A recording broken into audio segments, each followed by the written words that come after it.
Istituto Masotto, serve un corso di sopravvivenza, sì, per superare la bufera politica.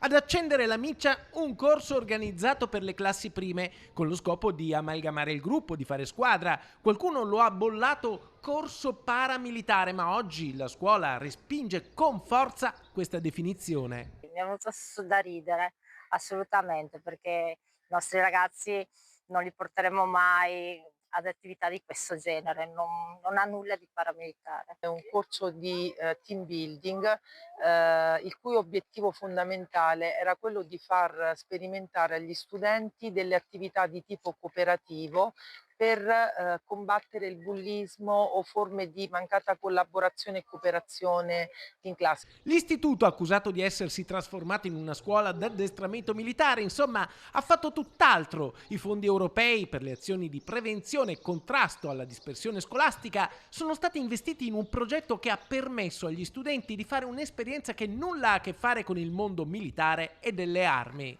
I ragazzi hanno partecipato a varie attività, tra le quali quelle di imparare a socializzare tra loro e a attività di team building che passavano da attività molto semplici quali accendere il fuoco oppure sapersi orientare con una cartina in mezzo ai boschi. Poi hanno utilizzato una canoa per salire tutti assieme e remare nella stessa direzione, anche questo aiuta lo spirito di gruppo.